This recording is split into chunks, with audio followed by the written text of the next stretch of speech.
All right, so what guides our work? The Individuals with Disabilities Education Act 1975, otherwise known as IDEA, is a federal law that makes available a free, appropriate public education to eligible children with disabilities throughout the nation and ensures special education and related services to those children.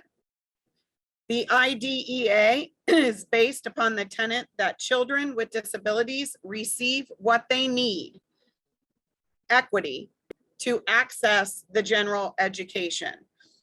In a lot, we call this the LRE, or least restrictive environment.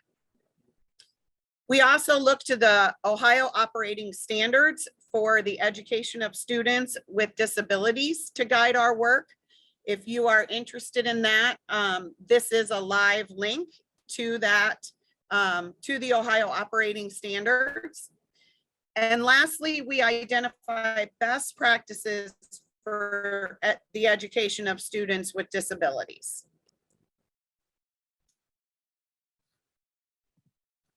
We're going to walk into a special education overview.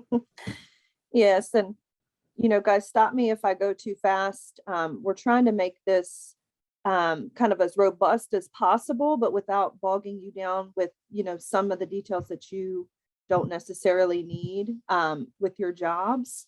So Tiff just did a really good job of explaining, you know, what IDEA is. When we're talking about documented disabilities, federally, they say there's 13 different documented categories. And so just going to show you what those look like. And it may be different at each building. You might have a building where all of the disability categories are covered. You might have some where your building specializes in a certain area. And so this is what they are. Specific learning disability, we see a lot, either reading, writing, math, other health impairment as well. That's going to be your students who it's not a learning disability, but they have some kind of issue like ADHD where it's impacting their education. Autism spectrum disorder, different levels of that. You might have students with autism who are in a general education classroom. You might have some that it's so severe, you know, that maybe they're in a multiple disabilities room. Emotional disturbance, I know, is one that you guys hear a lot. That falls all over the spectrum of all of those. Think mental health, anxiety disorder, schizophrenia, bipolar, obsessive compulsive, depression. When they're really young, in like our elementary schools, they're probably not going to be, you know, diagnosed with any of those things. It's just going to be obvious that their emotional issues are impacting their education. And it's not because they cannot learn or that they have low cognitive functioning, but simply that their ability to handle their emotions is impacting how they're learning. We do have some students who are in special education just for a speech impairment. It has nothing to do with their ability to learn. It is just that they're having some issues pronouncing words, making sounds, and just language in general. Visual impairment, including blindness. We have a great visual impairment department here at Columbus City Schools. It is seriously one of the best in the state. We have so many services that we offer. We do have students that have blindness, but we have a lot of students who don't. They just have some kind of eyesight problem that needs to be addressed. They might also have an IEP for other reasons, learning, but we do have a lot of students who it is simply just their vision is impacting their ability to learn. Same with students with deafness or just some hearing impairments. You'll hear them called CHIP, 7 and 8. We call them CHIP. That's our hearing impaired group. Same thing. They're having some issue that's impairing their ability to learn. Then we have some orthopedic impairments. Some of you work at schools that have what we call an OI classroom. You might see students with cerebral palsy. You might see students in wheelchairs. Intellectual disability is really that group of students who their ability to learn is severely impacted by their intellectual abilities. Down syndrome is one example of a condition that has an intellectual disability, but we have a lot of students who are in a general education classroom or just a high incidence resource room who just has below average intellectual ability, and things need to be given to them in a modified way than the general education curriculum. Traumatic brain injury, something has happened physically, that is impacting their ability to learn. And then the last one is those multiple disabilities. And some of you have those MD classrooms in your building. It can cover a whole conglomerate of issues. But those students are typically best served in that small environment where they can have the assistance of instructional aides as well as the teacher. This is just some of our special ed terminology. We always joke that we have so many acronyms. And so here is, I'm going to have to move my little screen up to the top. Here are just some of the most common ones. IDEA, that's that law Tiffany was talking about. And ETR, you'll hear a lot. That is evaluation team report. And we're going to talk about that more in depth in a minute. LRE is least restrictive environment. SDI, that's the type of instruction. And then you guys can just kind of look through this list. You guys are going to hear OST a lot. That's the Ohio State test. PLOP, part of the IEP, that talks about where is the student now? What is their present level of performance? How are we justifying the need for an IEP goal in this area? And then IEP, FAPE, Tiffany discussed with IDEA, that's when, they're have the right for a free appropriate education. PRO1 is a prior written notice, which I always found funny because it happens after the fact. So really it's kind of a post written notice, but really anytime anything happens, an IEP meeting, an ETR meeting, a change of placement, any kind of major change that's happening or a meeting happened, even if it's the parents don't agree with the district, we're going to send one of these to just document that conversation, document what happened, so that everybody's on the same page as to what outcome was decided. And then the alternate assessment for students with cognitive disabilities, you'll hear AAS CD for that. Tiff, I can't see the last one on the bottom right because how my screen is. Oh, that's okay. SWD, student or students with disabilities. Okay, so talking about that ETR, that evaluation team report, this is guided by the school psychologist. It is the initial step in identifying a disability and determining the appropriate needs of the student. So the data that's gathered here leads to that first meeting and sets the agenda for the recommendations. So there isn't an IEP without an ETR. The ETR has to happen first. And sometimes during that evaluation, it might be determined that the student doesn't qualify for special education services. They might even have a disability, but it is not impacting their education in a way that they would need an IEP. If they do determine that they need an IEP, that report is going to be really, really important in determining what goes in the IEP. They're supposed to really match up. So any area of need should have an IEP goal. It's going to talk about any extra services they need, like speech or occupational therapy or physical therapy. It's going to talk about their, if they have an emotional disturbance, it's going to talk about all the areas that they're at risk in. And then the psychologist will give suggestions on ways to support that student in the classroom through accommodations or modifications and things like that. So this is what all is in the evaluation team report. A lot of student background, even going back to birth. If you read through one, you're going to hear, were they born on time? Were they born early? Were there any issues when mom was pregnant? What is the family history? What's their academic history, interest? And then that gives the parent a chance to give their input on what is going on in this situation. Then there's a summary of evaluations where you're going to see the IQ tests. You're going to see all those achievement tests that the psychologists do. You're going to see student and parent and teacher input. And then the psychologists do observations in the classroom as well. So they're going to go into the classroom, they're going to watch the student in that environment and kind of try to glean what's going on. and then a lot of academic testing as well. Then there are going to be some eligibility determinations. What disability does the student fall under if they do? Tiff, I can't see the very bottom there either. So, oh yeah, and what criteria was used to meet it? Because you can't just label a student, right, and say this is what they have. There has to be a really in-depth explanation as to how they determine that they meet that disability. Then you're going to see their areas of need. Maybe it's only in reading. Maybe it's only in math. Maybe it's in all of these.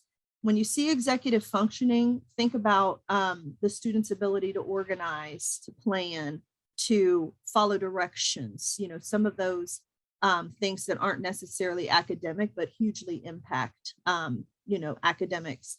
And then whatever those areas of need are, you're going to see some recommendations for support, classroom, accommodations, modifications, and related services. Once the ETR has been complete, that's when the IEP team gets involved.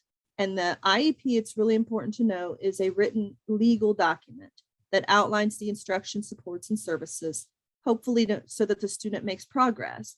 The legal part is really important to understand because once that IEP is put in place and the meeting has happened and everybody has signed off on it, all of the services that are listed in there are legally expected to happen. And so the intervention specialists in your building have a huge responsibility in meeting the needs of that student as based on the IEP that was put in place. And then any changes that someone thinks needs made, either a placement, maybe they need to go to a resource room, maybe they should be an inclusion, the team has to come back. You'll hear that all the time. That's a team decision because the team is what agreed on that legally binding document. The team is also going to have to agree to change it. And then this is just kind of the process here at the bottom. Information gathering, evaluation, looking at that ETR, collaborating with gen ed teachers, collaborating with other people in the building, having the meeting, and then you got to implement it. Once it's there, then the services have to actually start. So the IEP team consists of, it could be a lot of people. There's typically more in high school because you're going to have a transition coordinator. There's always the intervention specialist who's the case manager of that student who is in charge of really authoring that IEP. There's always going to be parents or guardians, obviously, though if they choose to not participate, that is their choice, but they always have to be invited. A general education teacher also needs to always be a part of that team. We don't just want special ed voices. We want a gen ed teacher who has had that student in their class to be able to give that point of view. A district rep is going to be, typically it's going to be your school principal or assistant principals. Those special education coordinators can often also fulfill that role if they have an admin license, but it does have to be somebody that has an administrative license to oversee that process. The school psychologist might or might not be part of that IEP team, but they are in the fact that they have provided all that information through the ETR. The student is also a member of that team, especially once we get to high school where the student can sit and actively participate. If the parent wants the student there when they're younger and it's appropriate, that's also an option. And then we've got these related service providers, which are not always involved, but very well could be speech, occupational, or physical therapy.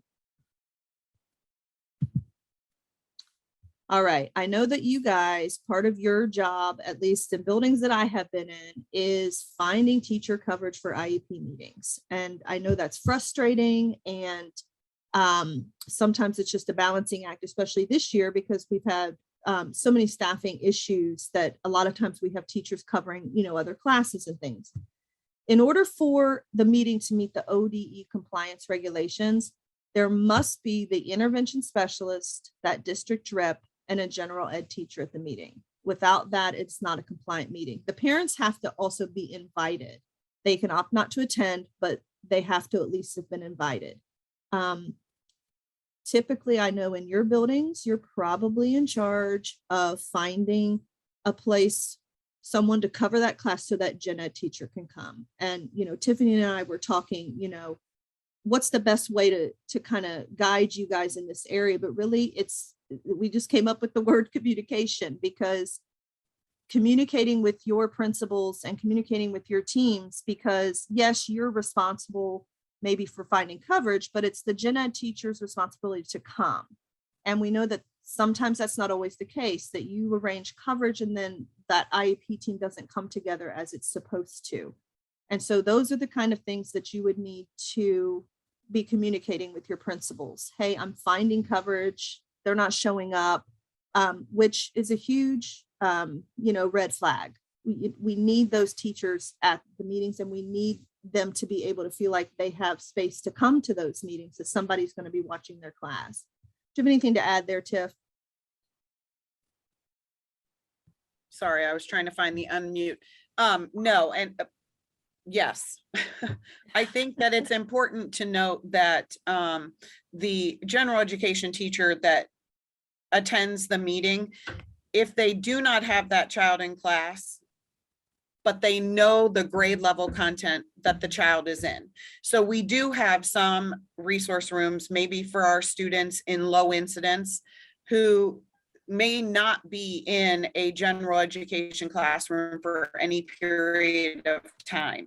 However, the gen ed teacher that needs to come would be the teacher in that respected grade level. So if that kiddo is in third grade, then it is a third grade teacher that needs to come, because they are the content specialist. So as they're talking through the standards-based goals in the IEP, the gen ed teacher has information to share. Thank you, Tiff. All right, so specially designed instruction. You're going to see this in an IEP and what we call section 7. That is where it is outlined what kind of instruction does the student need that is individualized, that's been adapted, that's appropriate for them, that the content is delivered in a way that they're going to be able to access it and succeed. It should address their unique needs. It should ensure that they have access to that gen ed curriculum. So even if the student's in a resource room, the teacher should be teaching the general curriculum, but just modified based on the needs of the students in the room, which can be really difficult if, even in an inclusion class, if you have 8 special ed students and they're all at different levels and they all have different specially designed instruction, that intervention specialist is balancing a lot. And the specially designed instruction also has to be tracked. They have to be able to prove and show that they provided that instruction. So that's a whole other layer of responsibility on those intervention specialists to be able to show and prove that they gave this instruction, which then translates later into progress notes where they're actually giving data to parents and saying, the student, these are the trials I gave them in this area, this is how well they're doing, etc. At the bottom, these are just little examples of what you might see in section 7. It's always going to describe how is that instruction going to be delivered. Does it need to be one-on-one? Most likely you're going to see small group, direct, and then there's going to be strategies. It might say in math, using modeling and repetitive practice and guided notes. They're actually going to outline exactly what they're going to do. Then it's going to say how much time this is going to happen. This is going to be for every single goal. Example, it might say 30 minutes a week. If it's a really severe issue, you might see an hour a week. If it's an inclusion class, you might see less. 20 minutes is really all that student needs. It should be different for every child. And then where are these services going to take place? Is the student in a special ed only classroom and that's where it's going to be delivered? Or do they spend some time in the gen ed classroom, as we hope, in a more inclusive setting, or even in electives, where they're going to get the same kind of modifications and accommodations, but just with their typical peers? Which takes us into that least restrictive environment, which we kind of touched on right at the beginning. When we're talking about placing a student, a lot goes into that decision, and that is a team decision. The IDEA law has 2 requirements when a team is thinking about a child's placement. They should always be considered a gen ed student first, because that's where they all started. So they want them The law wants them to be with their peers to the maximum extent that is appropriate. And then special classes, separate schools, or removal from that gen ed class should only happen when a child's learning or thinking difference is so severe that even with all that supplementary help and services, they just cannot provide them with an appropriate education. And that's an area where Columbus City Schools is really trying to improve, because we certainly have children who need to be in those special classes, even in separate schools. But we have a whole lot of students in the middle who really could be accessing the general education curriculum. And we're trying to figure out, how to make a bigger move towards that and then support them while they're there. The bottom is just kind of giving a real general kind of continuum of services that we have. There's the gen ed classroom. So say they're in inclusion, typically you're going to see an intervention specialist in there, or one that pushes in to work on that specially designed instruction. If they're pulling the students out to service them, then that's not a general education classroom anymore. So when they're in an inclusive setting, the goal is that they stay in that inclusive setting, and it is the intervention specialist who is there to assist. I know that all of your buildings probably have resource rooms, special ed classrooms taught by an intervention specialist. This is for those kids that kind of fall under that number 2 above. Their disability is so severe that that's the best way for them to get taught. Some students might have a combination. Maybe they only have an issue in math. So maybe they're in a resource room for math, but then they're in inclusion or the general ed setting for everything else. Just because they have a disability in general, they shouldn't be scheduled based on that disability. It should be on what are their actual areas of need. And if they only have one area of need, they shouldn't be in all special education classrooms. And then we do have some separate facilities. This is when students are just unable to meet those academic or behavioral goals in a traditional setting. And there's a really stringent process in place to determine if a student, would need to actually be pulled out of traditional school. Think Beatty Park Elementary, think Columbus Scioto 7 through 12. And then those facilities have some of those extra resources that the traditional schools don't have to try to manage what's going on with that student. But the goal, even that those should be that at some point they're going to be able to come back to that traditional setting. It doesn't always happen, but it's not, a place where we're hoping to put them and that's just where they'll stay. We're hoping that the interventions improve their ability to handle school, and then they can go back with their typical peers.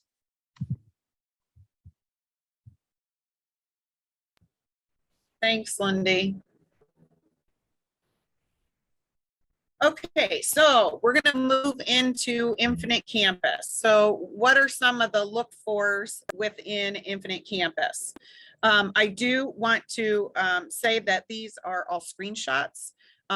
Due to confidentiality, I cannot just go live and start pulling up kiddos for you to see.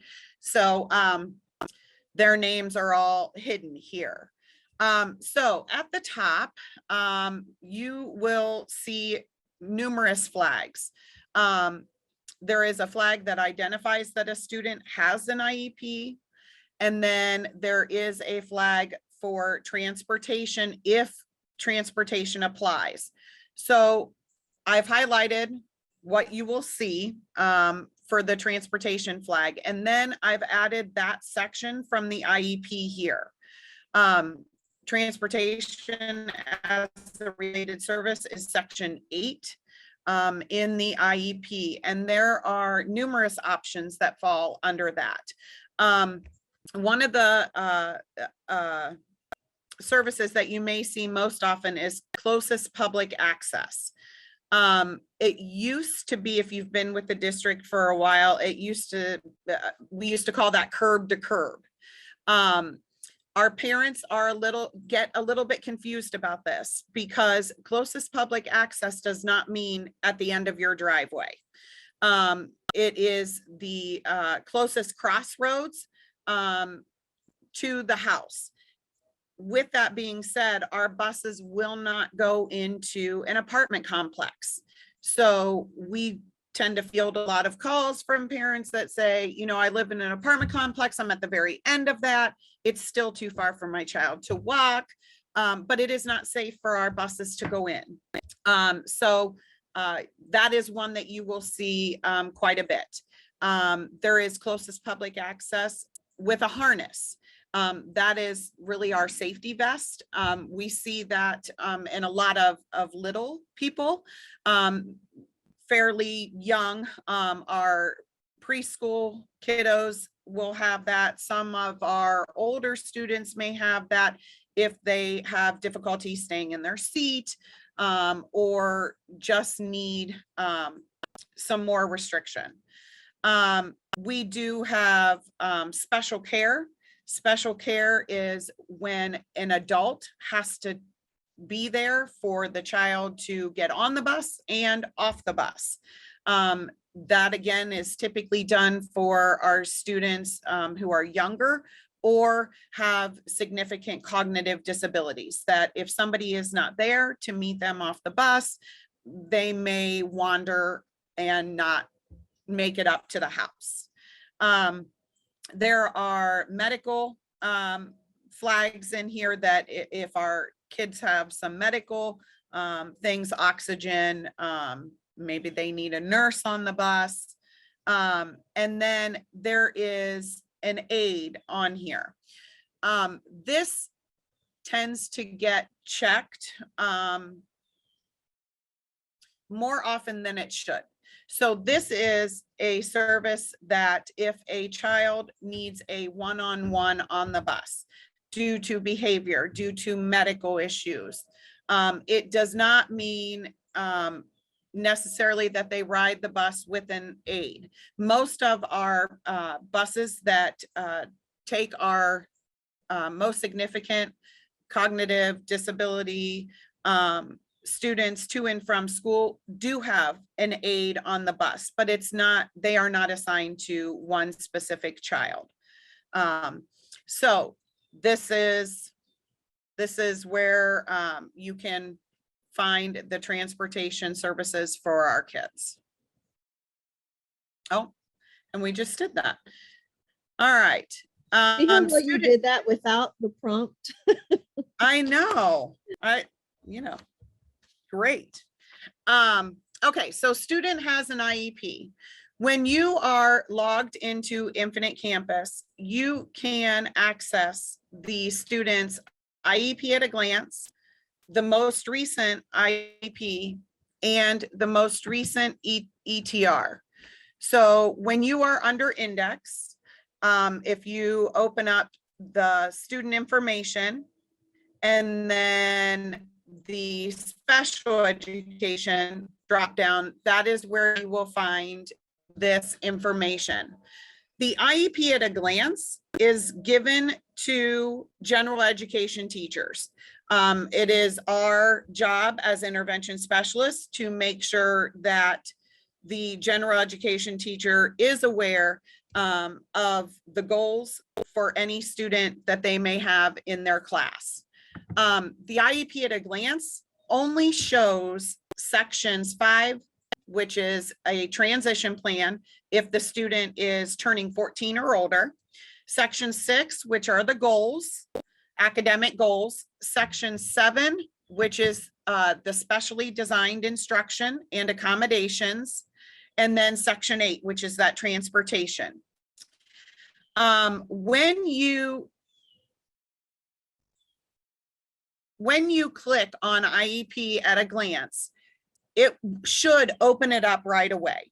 There are other options in that drop-down menu that you have access to, but the IEP at a glance is where you're going to get that condensed version of information.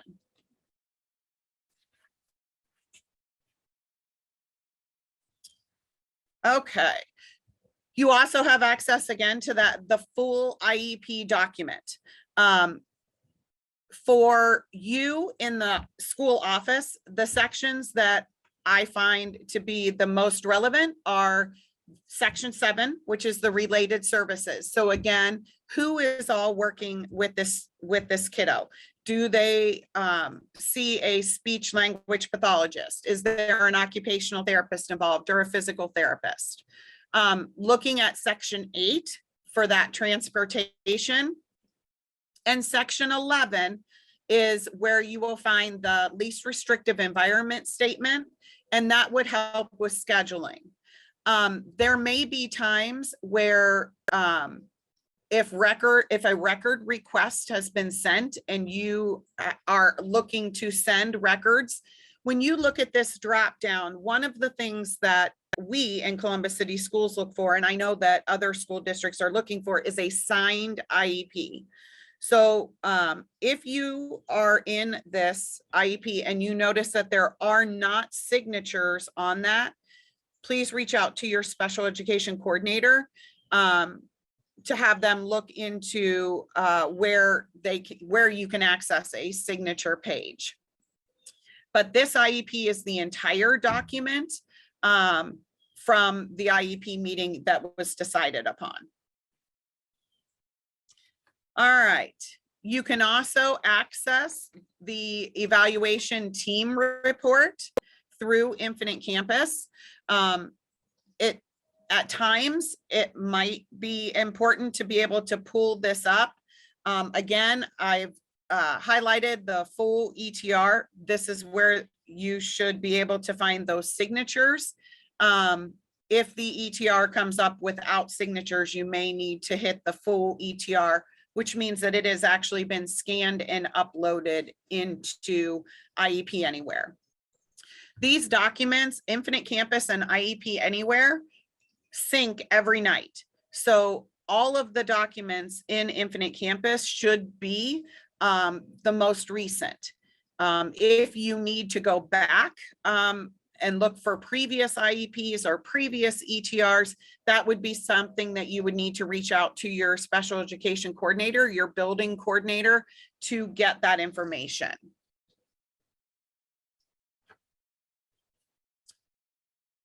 This is an organizational chart of our academic services, just putting names to job titles might be helpful as you are looking to reach out with any questions that you might have.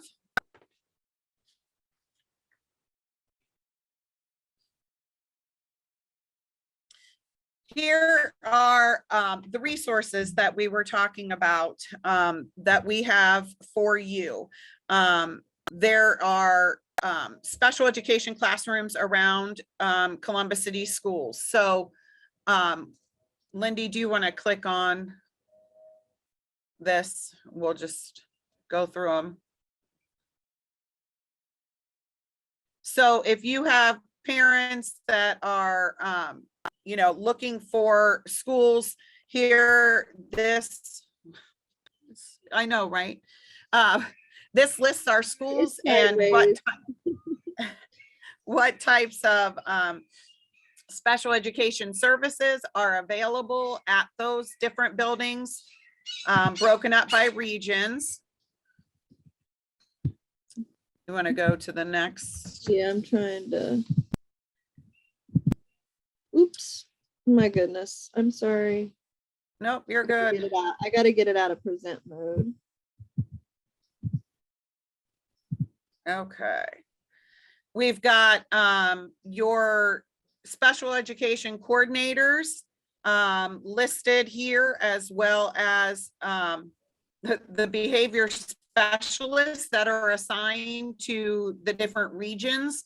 So if you need support from a behavior specialist, their names are here as well.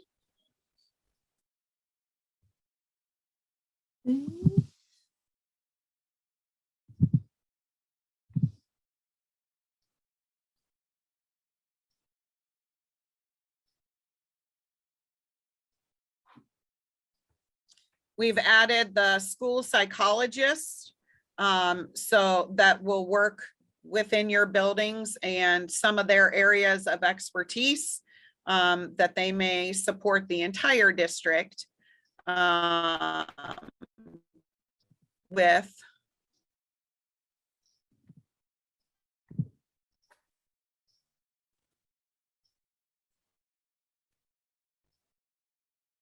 your speech and language pathologist. We've included here.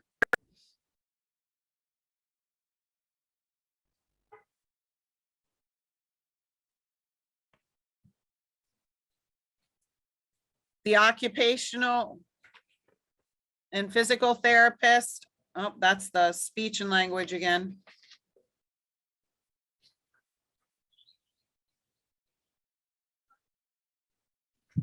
Sorry, I think that one was listed twice. We'll update that. Oh, okay. Sorry about that. Adaptive physical education. Some of our students in low incidence programs have a physical education teacher that may come in once or twice a week to support those goals outlined in their IEP. So they may not attend physical education with their typical peers. Again, not every school has an adaptive physical education teacher that comes in. And then the disability codes that we have in Columbus City Schools, and how that student is serviced. So if we look just at the top, the AU is autism. But when you look across, we can see that the very first one, AUC, the student is diagnosed with autism. He or she is placed in a general education classroom, and they do receive speech. AUL would be autism, maybe serviced in a high incidence resource room. AUM tells us that that kiddo is disability category is autism, and he is served in a multiple disabilities or low incidence resource room. Autism AUO in an OH or orthopedically handicapped classroom. AUS would be autism serviced in an ED or emotionally disturbed resource room.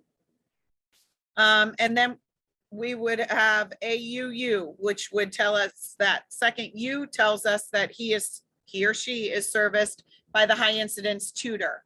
So when you look at the flag on Infinite Campus, if you hover over the flag or you open it up, you're going to see these codes. So that will help you as you are scheduling the student. It also is important to involve the intervention specialist and or the special education coordinator if you have questions with regards to scheduling the students with IEPs.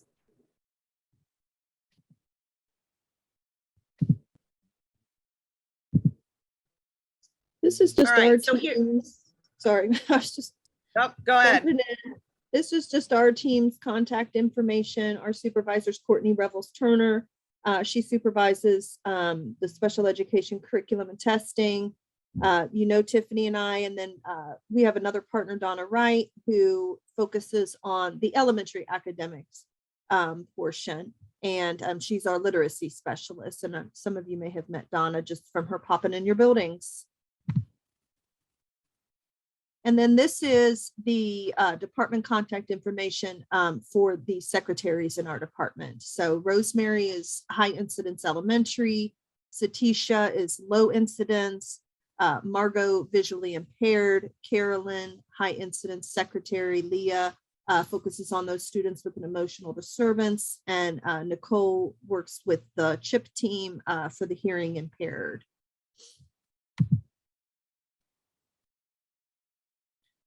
All right. Do we have any questions? I'm gonna go over We know that here. was a lot of information. Okay.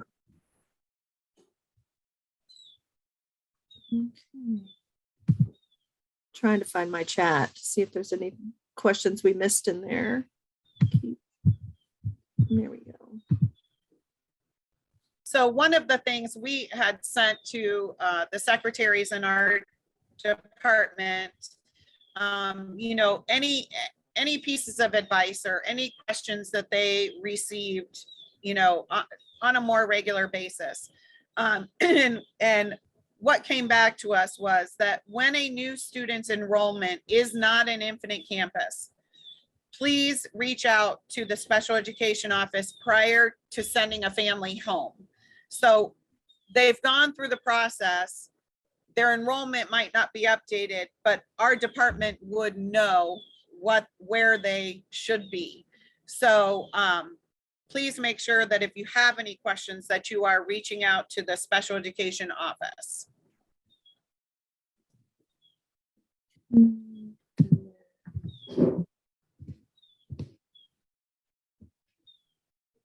Okay, so CS LT in the chat, thank you for bringing that up. So CS for us is comparable services.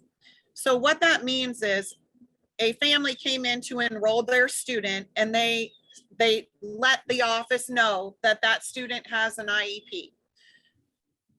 We don't have the IEP in hand, maybe, so we have to request that. So, but because they identified that that child had or has an IEP, we need to provide them with services. So comparable services, the LT is the tutor.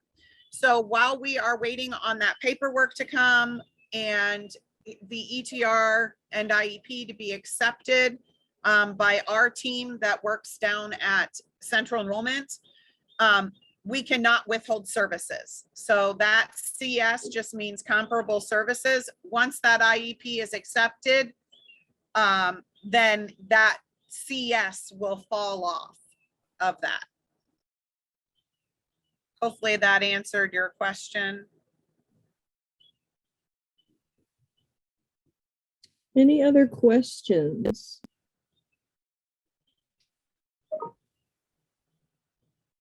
Or thoughts or things that we didn't cover that you might want more information about?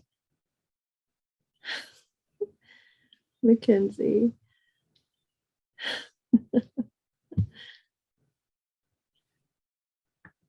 Y'all are very awesome. Thank you so much for this great, very informative information. But the resource link, that was really helpful. And is there going to be access to that somewhere else? Did you guys receive the presentation prior? Was it in the, we had like a PD link in Canvas and I'm not seeing it. I'm seeing that a lot of people don't have it. So let me, I will put the link into the chat. Thank you guys. Thank you. Absolutely.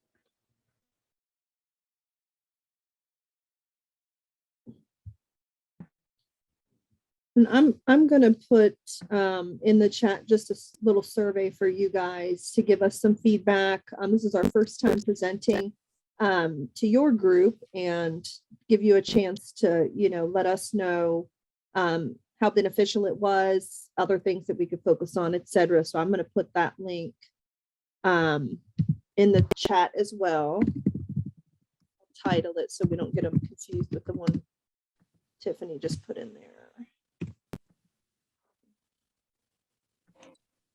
Tiffany, I just tried to open the link you posted and it says that it's unauthorized, that we can't open it.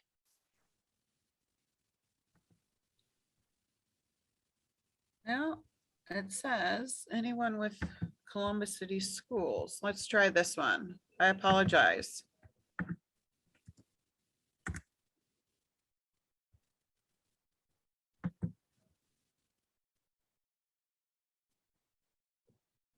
Can someone try that new one and just let us know?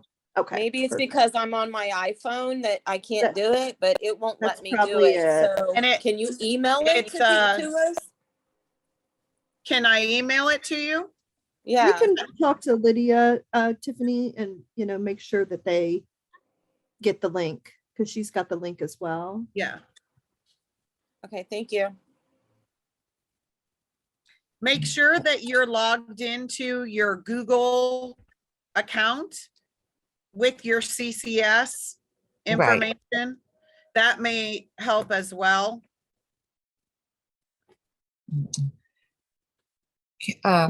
Can someone email it to me? Yeah, Yeah, I'll make sure Lydia emails it to everyone. okay, perfect. Okay. Thank you. Absolutely.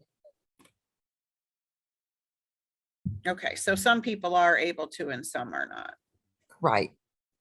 Okay, Well, it wouldn't be a CCS PD if everybody could open the link. So